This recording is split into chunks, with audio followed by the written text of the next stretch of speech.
Meus queridos, nós lá em Coronel, com o IPEM, nós temos o privilégio de fazer muitos trabalhos em muitas cidades.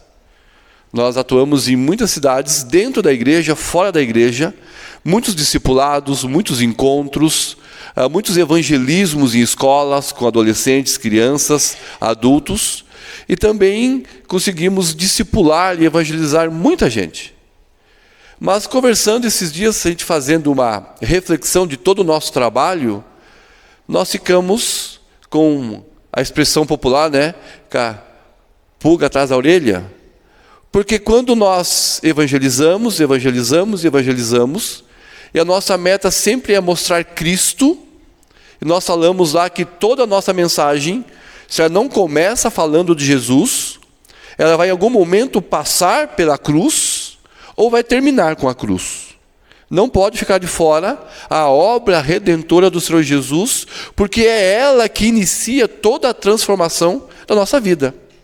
E é por causa dela, da cruz e da ressurreição, que nós pautamos e vivemos para a glória de Deus. E nós sempre aprendemos e ensinamos, isso é um pouco culpa do pastor Marcos, fazer duas perguntas básicas para a gente fazer um diagnóstico de fé. E vocês, mais do que eu, devem estar careca de saber essas perguntas. Se você morresse hoje, para onde você iria? E se a resposta fosse, eu vou para o céu, ele faz a segunda pergunta. Se você chegasse na porta do céu e Deus perguntasse qual é o motivo, o porquê eu devo deixar você entrar no céu? Essa é a parte que a maioria das pessoas, mesmo depois de um tempo de discipulado, enrosca. Porque eu sou bonzinho, porque eu sou religioso, porque eu ajudo as pessoas. Um grupo muito pequeno responde assertivo, dizendo, eu vou para o céu, eu vou entrar, porque Cristo pagou na cruz o que me condenava. Cristo na cruz morreu por causa dos meus pecados e para me transportar do império das trevas para o reino do amor. E nós estamos evangelizando, e às vezes nós ficamos surpresos de um modo negativo, onde depois de muito tempo, a gente pergunta para a pessoa, depois de um tempo andando junto, se você morresse hoje, para onde você iria? E as pessoas ainda não entendem o que é salvação. Não entendem o que é nascer de novo. Semelhante a Nicodemos, não é verdade? Eu queria falar nessa noite porque duas condições aqui. Ele fala sobre nascer de novo para ver o reino, nascer da água do Espírito para entrar no reino. Então o nosso assunto de hoje é como eu faço para entrar, não só ver, mas fazer parte, entrar no reino eterno de Deus, que não está dizendo só sobre céu e inferno. Não está falando apenas algo do futuro. Quando eu estiver no fim da vida, eu vou morar no céu com a morte chegar. Não, entrar no reino de Deus é ter a esperança escatológica de que um dia eu estarei na presença de Jesus e vou olhar face a face e vou poder cantar na presença dele, te amo, ó Deus. Mas também é viver o hoje, o aqui e agora, como filho, como servo de um rei que está vivo e reina no meio do seu povo. Ele age no meio da igreja. Como eu posso entrar no reino de Deus? Nicodemos, do nosso texto, como vocês conhecem, que é uma história muito conhecida, ele era um grande religioso. E talvez um dos principais. Na academia do ensino judaico, ele era um dos grandes homens que faziam a formação de outros grandes homens da lei de Deus, da escola judaica, da religião judaica.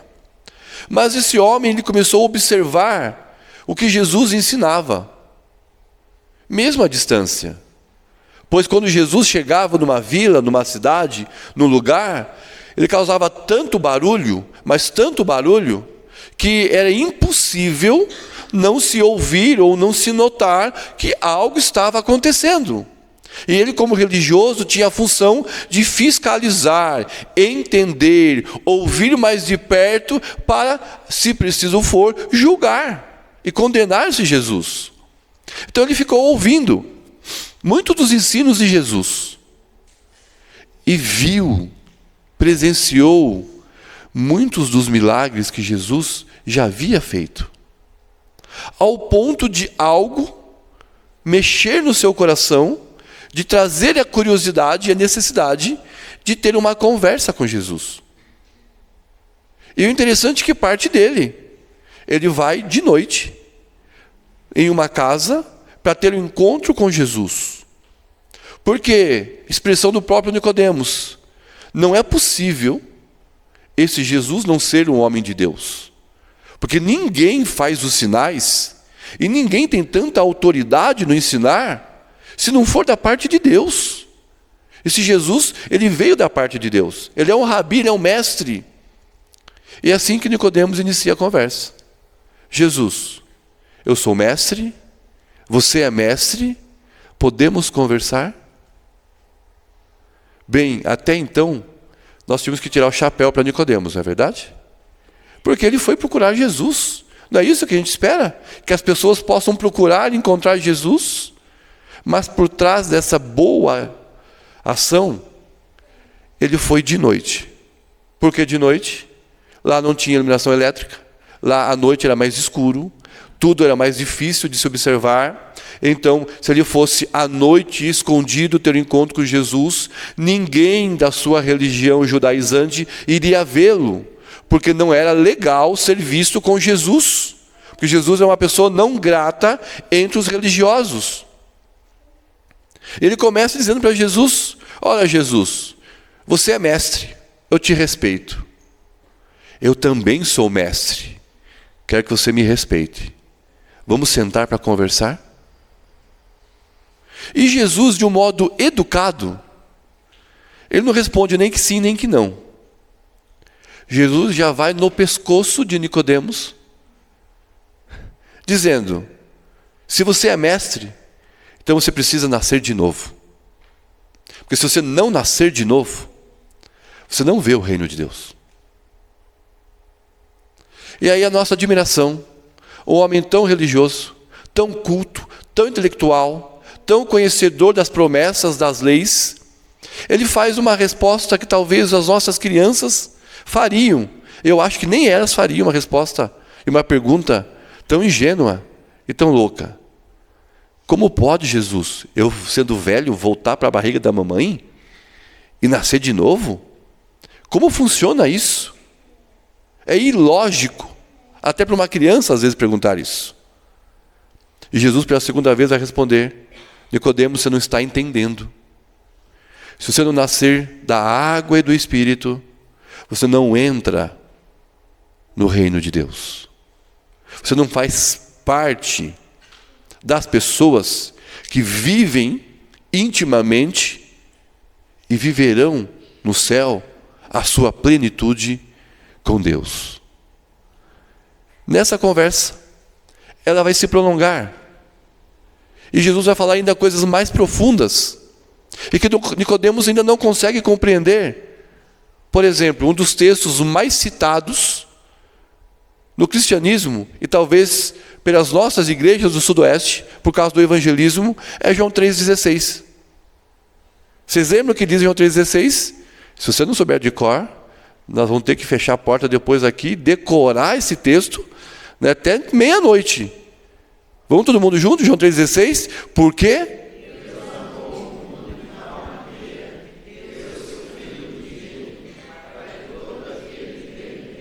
Não pereça. Jesus faz ensinamento para Nicodemos. E Nicodemos ainda não consegue compreender. Olha que lógica muito louca. Está um homem que queria conhecer Jesus, estava um religioso temente a Deus, que estava querendo conversar com Jesus, escuta de Jesus duas afirmações preciosas: nascer de novo, da água e do Espírito, e ainda que Deus ama tanto que enviou o seu Filho para morrer. Ainda assim, nada acontece na vida de Nicodemos, que ele vai embora. Ele volta para sua casa. E o nosso texto aqui não narra mais o que acontece com Nicodemos, porque ele não faz parte daquele grupo que vai andar junto com os discípulos com Jesus. Sabe quando Nicodemos entende o que é nascer de novo? Lá no capítulo 19 de João, quando Jesus estava na cruz e morre, que José da Arimateia vai oferecer dinheiro para os soldados para retirar Jesus e preparar para o sepultamento. Naquele momento, Nicodemos tem a razão de entender: algo acontece no seu coração e na sua mente. Ele vai lá, publicamente, ajudar José da Arimateia a cuidar e sepultar Jesus. Naquele momento, esse ato público decretou fim do fariseu Nicodemos. Porque agora no seu coração não é mais o mesmo. Algo mudou. Porque antes ele foi de noite, agora estava perante o dia, diante dos romanos e dos judeus e do povo. Algo aconteceu no seu coração. E a partir daquele momento ele seria expulso do sinédrio, ele seria expulso da cadeira de acadêmico, ele deixaria de ser um fariseu. E diz a tradição, a história judaica, que esse homem ele foi expulso e teve que fugir de sua cidade, porque senão ele seria morto por uma traição, porque agora ele assumiu uma vida com Jesus. Levou 3 anos para algo acontecer no coração, na mente, na vida de Nicodemos. Mas algo precisou acontecer. Senão ele nunca, não poderia, estava impossibilitado de ver e entrar no reino de Deus. Eu queria tratar desses 2 assuntos. O que é nascer de novo?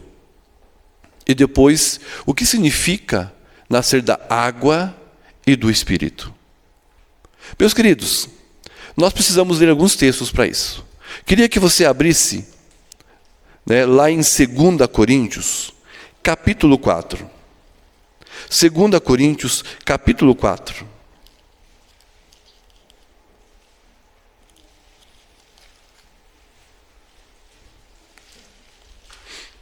O apóstolo Paulo falando sobre o que é nascer de novo, como essas coisas espirituais acontecem na nossa vida, que nós somos materiais.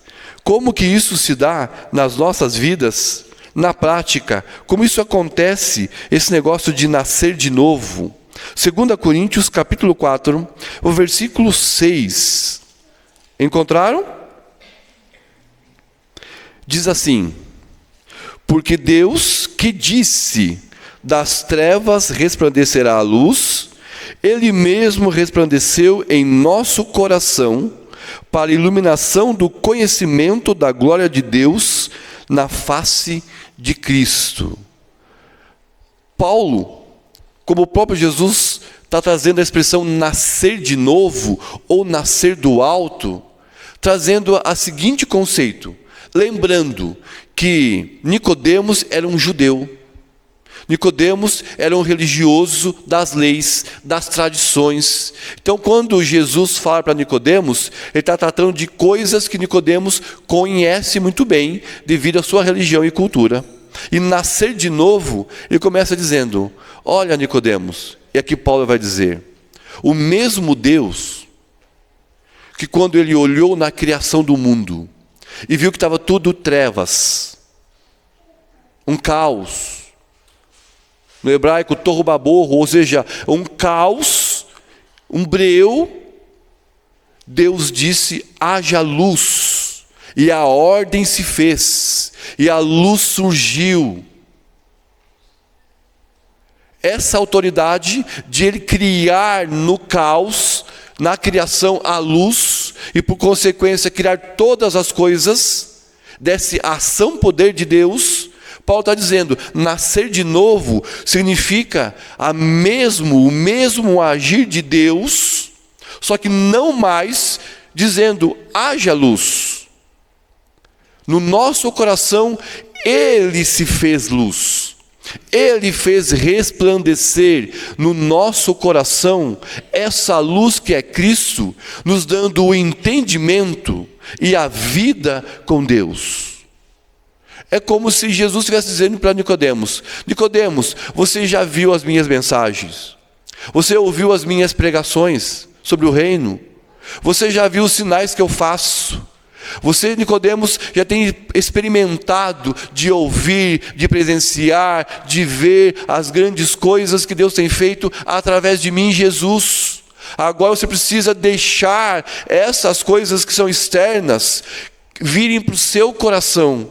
E se Deus não fazer resplandecer a luz no seu coração, abrir o seu conhecimento, você não vai conseguir ver o reino de Deus.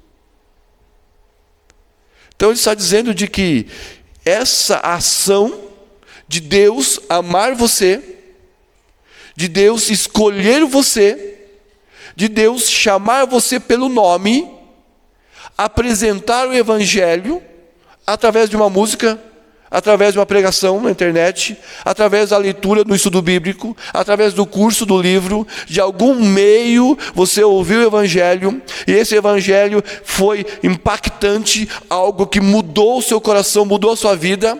Isso era Deus agindo no seu coração, resplandecendo a vida, dando o conhecimento. É a ação de Deus agindo em você através do meio ordinário que é a palavra de Deus, que é o testemunhar de quem é Jesus. Então, nascer de novo é fazer parte do grupo privilegiado. Eu olho para vocês e vejo esse grupo privilegiado de um dia ter sido alcançado pela palavra de Deus. E um dia, estudando essa palavra de Deus, algo aconteceu na sua mente, que as coisas começaram a ficar claras, fazer sentido. E esse sentido foi fazendo uma transformação, tirando as trevas do seu coração e te dando a luz, que é a esperança de viver com Cristo. Esse é o nascer de novo.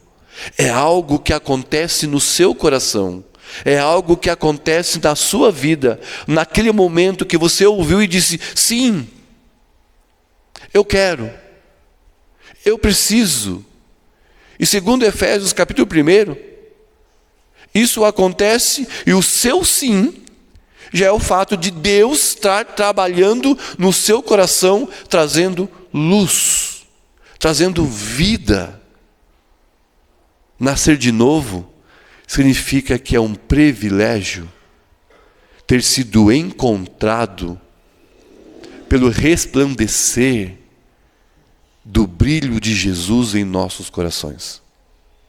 É um ato de Deus te amar tanto e te pegar no meio de tanta gente e falar assim, hoje o meu assunto é pessoal com você.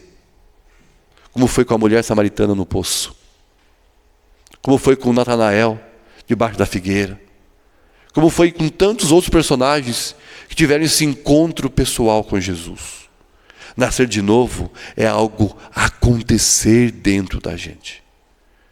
Você deve estar pensando, Alex, mas quando eu sei que isso aconteceu no meu coração? Quando eu sei? Está aberto ainda em Coríntios, 2 Coríntios? Abra ali no capítulo 5. Capítulo 5, verso 15 a verso 17.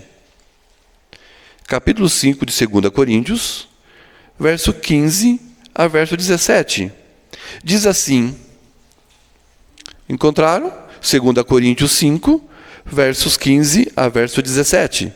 Diz assim, e ele, Cristo, morreu por todos, para que os que vivem não vivam mais para si mesmo, mas para aquele que por eles morreu e ressuscitou. Assim que nós, daqui por diante, a ninguém conhecemos segundo a carne. E se antes conhecemos Cristo segundo a carne, já agora não o conhecemos deste modo. E assim, se alguém está em Cristo, é nova, as coisas antigas já passaram, eis que se fizeram novas. Uma das evidências que você é um novo nascido, uma das evidências da conversão, uma das evidências do nascer de novo, da obra redentora em Cristo, ela é evidenciada na transformação da nossa mente, transformação das nossas atitudes. Porque Paulo está dizendo aqui, quando Cristo que morreu por nós, agora habita em nós, nós não mais olhamos, não mais conhecemos com os olhos anterior. Nós não olhamos mais para Cristo como olhávamos antes, porque Jesus agora não é mais um Jesus histórico, Jesus agora não é mais um homem que morreu, Jesus agora não é um homem que foi um profeta, ou que dividiu a história entre antes e depois de Cristo. Jesus não é mais um homem contado nas escolas, não é mais um homem que as pessoas aprendem e ensinam por aí, nos livros de autoajuda, que Jesus é a referência como um homem perfeito. Jesus agora é o Senhor. Jesus agora é o meu Deus. É aquele que eu canto, te amo, ó Deus. Por quê? Porque Ele morreu por mim, Ele é o meu Senhor, Ele é meu Salvador, Ele está vivo, Ele é real, Ele está presente, Ele não é um conceito, não é uma ideia, não é uma história. Ele é o Senhor da igreja, Ele é o meu Senhor. Eu olho para Cristo diferente, porque algo aconteceu no meu coração. Mas também eu olho para as outras coisas desse mundo também com um olhar diferente. As minhas lentes são Cristo, e para Cristo, para a glória de Cristo. Deixa eu dar um exemplo disso.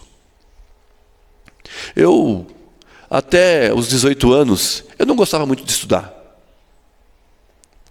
Eu sempre fui um aluno, média. Falava bem, mas prova era ruim. Mas eu conhecia Cristo. E eu comecei a estudar. Fazer faculdades, fazer pós-graduação, estudar. E eu gostava de muitas coisas como filosofia, como sociologia. E aí eu fui dar aula de filosofia e sociologia. Mas comecei a ler muitos livros. Nietzsche, muitos livros, Soren Kierkegaard e muitos outros de filosofia. E eu me encantava com os ensinos desses homens.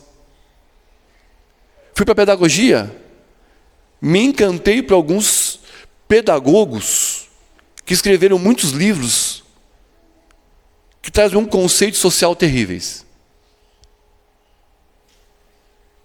E chegou um tempo, mesmo sendo cristão, que eu estava olhando para os meus referenciais. Escritores ateus. Escritores que são pagãos. Estava lendo livros e obras que tinham grandes referências sociais contra os princípios da fé. Eu gosto de música. Eu não sei cantar. E quem vai cantar do meu lado sofre. Porque sou muito ruim. Mas eu gostava muito de música. E muitas das músicas eram artistas que defendiam bandeiras contra a fé, contra a família, contra Deus. Meus referenciais. E na faculdade eu tinha alguns professores que eu admirava pela sua capacidade intelectual. Falava, queria ser igual a esse. Mas eram homens que na sala de aula negavam a Cristo, negavam a Bíblia, a fé. Esses eram meus referenciais. Mas quando eu parei para refletir, tem algo de errado nisso tudo. E quando eu parei para centrar em Cristo, Ele começa a mudar os meus conceitos, começa a mudar o meu olhar. Os meus referenciais desse mundo devem estar, sim, às vezes em homens e mulheres, mas que são referências cristãs. Eu tenho que saber citar bons livros. Livros de homens e mulheres que testemunham o que Deus já fez na vida deles. Eu tenho que estudar outras matérias seculares, mas de referenciais que são homens e mulheres que têm princípios da nossa fé, do nosso princípio moral, da nossa ética. As minhas músicas, os meus filmes, os meus referenciais artísticos e esportivos têm que ser homens e mulheres de exemplo de fé, para que a gente possa chorar com eles nas batalhas, mas se alegrar quando um deles vai na mídia e coloca o nome de Cristo em evidência, mesmo sendo cancelado. Paulo está dizendo que quando há algo de transformação no nosso coração, nós olhamos Cristo diferente e nos fazemos olhar a sociedade diferente. Lá em Coronel, esses dias, estavam os adolescentes falando de futebol. Convocação para a seleção brasileira. Coitados, eles perdem tempo com isso ainda, né? E qual é a discussão deles? Se o Neymar foi convocado ou não. E eu fiquei olhando as conversas deles, porque Neymar é isso, porque Neymar é aquilo, porque o Neymar é a referência, e eu fiquei pensando, no começo da sua carreira ele fazia um gol, ganhava título, abria a camisa, Jesus, a faixa na cabeça, Jesus, referência. Ficou famoso, ficou rico. Qual é a referência hoje? Ele é o garoto propaganda do Tigrinho e dos cassinos online de pôquer. São as referências dos nossos filhos como homem do futuro. Homem que abandonou a fé, ou que muitas vezes coloca uma placa de Jesus, mas suas vidas amorosas, suas práticas econômicas, suas festas, seus jogos, a sua vida são outras referências. O nascer de novo, ele começa Cristo resplandecendo no seu coração, para fazer você olhar para Cristo diferente. E para você olhar para as referências desse mundo e ser diferente. Ter uma referência diferente do casamento. Porque esse mundo tem um padrão de casamento. Ter uma referência diferente do que é ser homem, marido. Esse mundo tem um padrão de ser homem. Ou seja, perdeu o padrão de ser homem, né? Cuidar de filhos. Esse mundo criou um padrão da liberdade para os filhos, de negócios, de ganhar dinheiro de forma lícita ou ilícita, do tratamento, da boa educação, do bom costume, dos bons tratamentos. Hoje nós temos um padrão construído que é diferente do que a Bíblia ensina. E o novo nascido, quem nasceu de novo, ele tem o olhar de Cristo, ele luta para construir e viver um referencial de um padrão de Cristo, porque ele é uma nova criatura. O velho se passou. É evidenciado que você é novo. Você vai revelar para as pessoas que algo mudou em você. Eles vão rir de você. Olha o crentinho.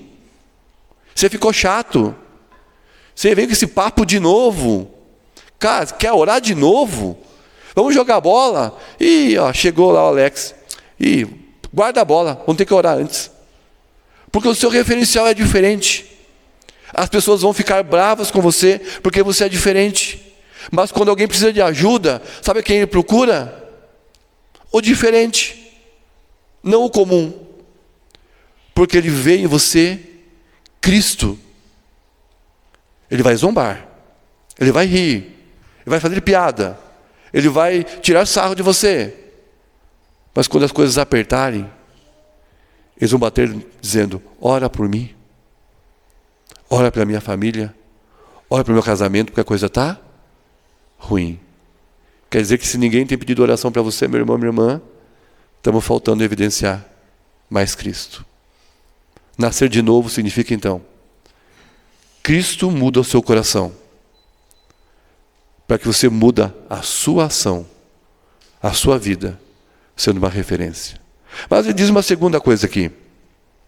Se você não nascer do Espírito e da água, você não entra no reino de Deus.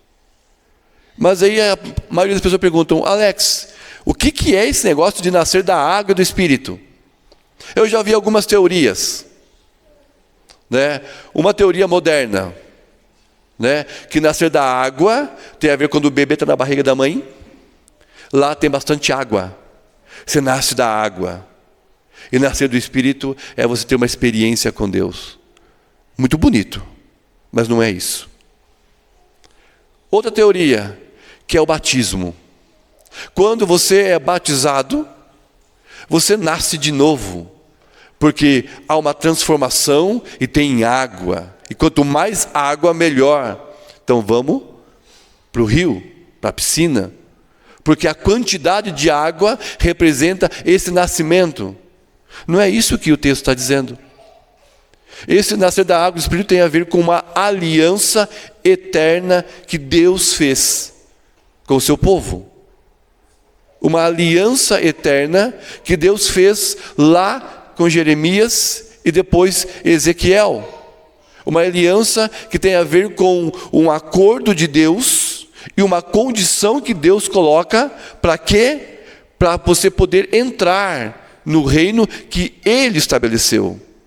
Abra comigo lá, Jeremias, capítulo 31. Lá no Velho Testamento, Jeremias, capítulo 31.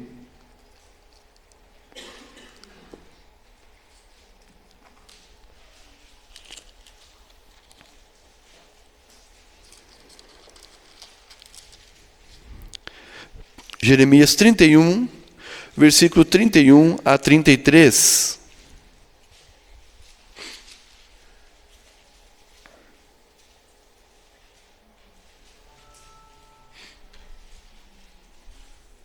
Profeta Jeremias 31, verso 31 ao verso 33, diz assim: Eis, aí vem dias, diz o Senhor, em que firmarei nova aliança com a casa de Israel e com a casa de Judá, não conforme a aliança que fiz com seus pais, no dia em que os tomei pela mão para os tirar da terra do Egito, porquanto eles anularam a minha aliança. Não obstante, eu os haver desposado, diz o Senhor, porque esta é a aliança que firmarei com a casa de Israel. Depois daqueles dias, diz o Senhor, na mente lhes imprimirei as minhas leis, também no coração lhes escreverei, eu serei o seu Deus e eles serão o meu povo.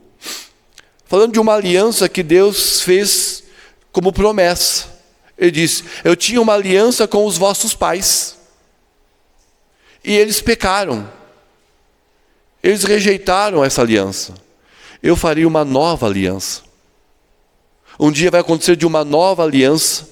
E quando eu colocar essa nova aliança, esses que serão o meu povo, eu vou escrever no coração deles a minha lei. Eu vou agir no coração deles. Eu vou mudar isso. Você entende que ele está falando do novo nascimento? Que um dia ele vai fazer algo no nosso coração, que não vai ser uma lei escrita em tábuas, mas uma lei que ele vai escrever, testemunhar, testificar dentro de nós, o resplandecer, e esse é o sinal da aliança. Efésios 1,13 diz assim, de que ele nos coloca o seu Espírito como selo e o penhor dessa aliança. Então, quando nós cremos, nós somos selados pelo Espírito Santo e inicia em nós essa nova aliança. Um pouquinho para frente agora, Ezequiel 36, 25. Profeta Ezequiel, capítulo 36, verso 25, texto também conhecido.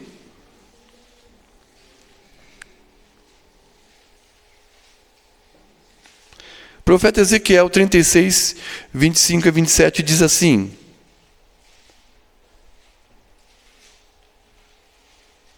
eu espero, não tem problema.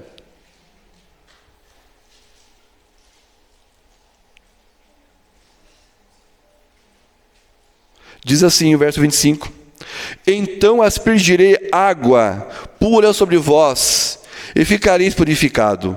De todas as vossas imundícias e de todos os vossos ídolos vos purificarei. Dar-vos-ei um coração novo, porei dentro de vós o espírito novo. Tirarei de vós o coração de pedra e vos darei um coração de carne. Porei dentro de vós o meu espírito e farei que andeis nos meus estatutos, guardeis os meus juízos e observei. Aqui mais uma vez ele está dizendo, essa aliança que tem a ver com o nascer de novo, é o fato de Deus tirar o nosso coração incrédulo e nos dar um coração transformado, sensível. E quando Ele faz isso, Ele tira os nossos pecados, as nossas imundícias e joga no abismo. Ele coloca em nós agora o seu Espírito, o Espírito da nova aliança, porque nós seremos dele e Ele será o nosso Deus. Essa é a aliança eterna em Cristo. Mas você deve estar pensando, os mais teólogos e mais críticos: Alex, esses dois textos estão falando para o povo de Israel. Está falando sobre a nação de Israel. Será que tem a ver com hoje, eu e você? Último texto, eu prometo. Efésios capítulo 2. Efésios capítulo 2. Versículo 12.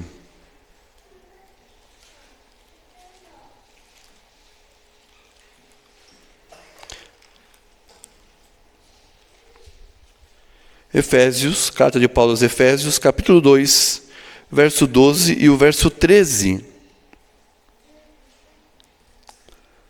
Paulo falando sobre essa velha aliança, da profecia de Jeremias, da profecia de Ezequiel, dizendo assim, Efésios 2, 12: naquele tempo, estáveis em Cristo, separados da comunidade de Israel, e estranhos às alianças da promessa, não tendo esperança e sem Deus no mundo. Mas agora em Cristo Jesus, vós que antes estáveis longe, fostes aproximados pelo sangue de Cristo, porque Ele é a nossa paz, o qual ambos fez um, e tendo derribado a parede da separação que estava no meio a inimizade. Olha só, antes nós que estávamos separados de Israel, separados de Deus, longe, hoje nós somos aproximados de Deus através de Cristo.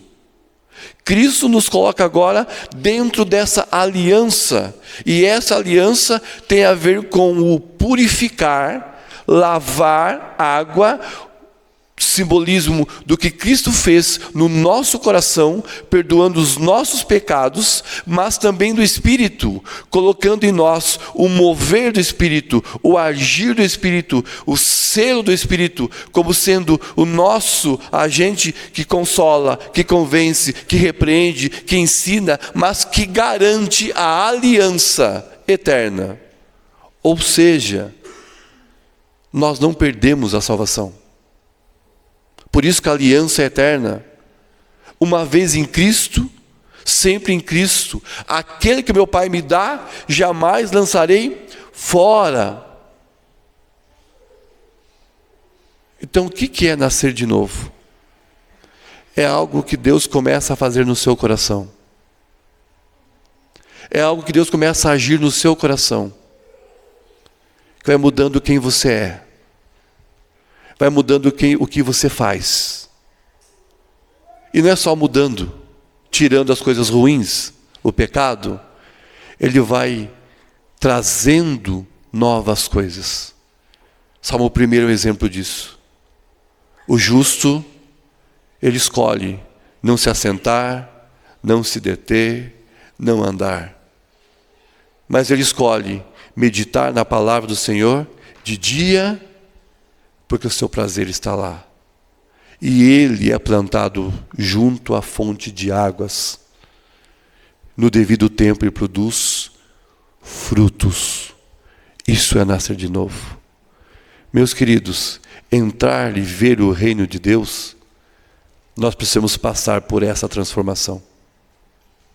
Nós precisamos da obra e do agir maravilhoso e gracioso de Deus no nosso coração.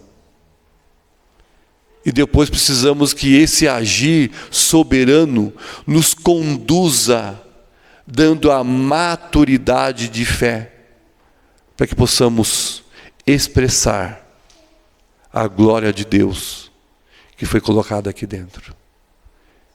Possamos revelar às pessoas o amor de Deus que foi derramado aqui dentro. Que possamos ensinar sobre esse Deus maravilhoso de um conhecimento que é nos dado. Só que nesse caso não derramado, estudado, vivendo diariamente a vida cristã. Só assim nós podemos ter a esperança de um dia morar no céu. Mas também, enquanto o céu não chega, nós temos a certeza de que todos os dias, todas as nossas lutas, todas as nossas escolhas, todos os nossos trabalhos, todas as nossas ações, o nosso viver diário, nós temos alguém que nos impulsiona a escolher o certo, a fazer o certo, a testemunhar o certo. Porque nós não olhamos mais igual a esse mundo. Algo aconteceu maravilhoso dentro de você. Nicodemos levou 3 anos para entender isso. Mas a graça de Deus o encontrou e transformou esse homem, mudando a sua vida em todos os sentidos. E para concluir, meus irmãos, eu queria que você pensasse comigo. Como que é a tua experiência de salvação? Se você morresse hoje, você iria para o céu? Cristo já brilhou no seu coração? Se você não tem certeza disso, não vá embora. Antes de conversar com um dos presbíteros, comigo, com os evangelistas, se você tem dúvidas sobre o céu e o inferno, se você ainda não sabe se Cristo brilhou no seu coração, abrace todo mundo, depois fique, para que a gente possa conversar e orar, porque isso que faz diferença, não só da eternidade, mas na sua vida hoje. Mas se você aí tem plena convicção que você é o nascido de novo, mas não está conseguindo brilhar, aí eu quero orar com você agora, para que esse Jesus que brilha possa também nos dar forças para vivermos do modo digno do Evangelho. Porque quando nós vivemos o Evangelho, o que nós falamos tem autoridade. Quando nós vivemos o Evangelho, o que nós ensinamos é verdade. Quando nós vivemos o Evangelho, as pessoas são tocadas e transformadas. Porque aonde a luz de Jesus chega, ele causa maior confusão. Aonde a luz de Jesus chega, ele quebra o coração mais duro. E o meio ordinário de Deus fazer isso é através da igreja. É através da sua vida. Deus tem poder para arrebentar qualquer coração. Mas eu não sei porquê. Mas Ele escolheu esse meio da palavra vivida e pregada por você. alcança outros corações. Esse é o ministério da igreja. Possamos pensar nisso. Amém? Vamos ficar em pé? O pessoal do louvor pode vir. Eu quero orar com você. Para que a mesma mudança que houve nesses homens e mulheres da Bíblia, por causa do Evangelho, nós possamos experimentar e viver para a glória de Deus. Feche seus olhos, vamos orar. Pai querido, eu te louvo, eu te agradeço muito, porque o Senhor tem sido o nosso Deus. Obrigado, Senhor, por esse povo que está aqui, porque o Senhor já se revelou a eles. O seu amor, como diz João 3,16, já foi revelado quando Cristo se apresentou, não só na cruz, mas quando Cristo se apresentou pessoalmente, individualmente a cada um de nós. Deus, eu louvo o Senhor porque eu vejo aqui escolhidos, homens e mulheres, crianças, adolescentes, que foram chamados pelo Senhor para viver para o Senhor. Que o Senhor possa resplandecer em cada coração, transformando o status de inferno para céu, transformando as trevas em luz, escrevendo o nome no livro da vida, e lá no novo céu, na nova terra.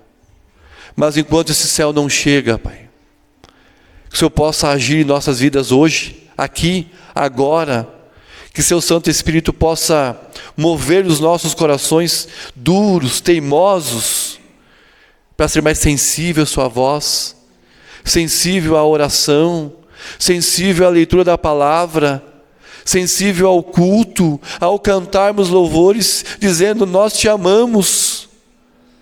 Que no nosso trabalho, ou fora das portas da igreja, possamos brilhar também como nós brilhamos aqui, possamos cantar como nós cantamos aqui, possamos expressar e falar o que nós fazemos aqui, porque nós vivemos para o Senhor, precisamos viver com o Senhor.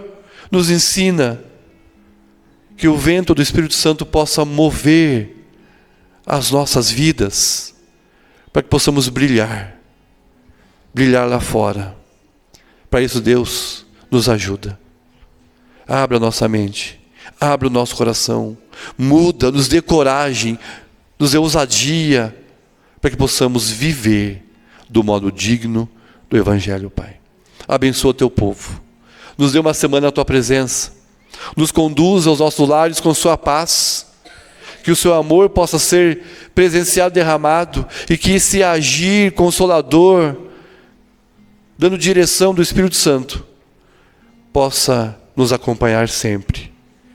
Eu peço ao Pai em nome de Jesus. Amém.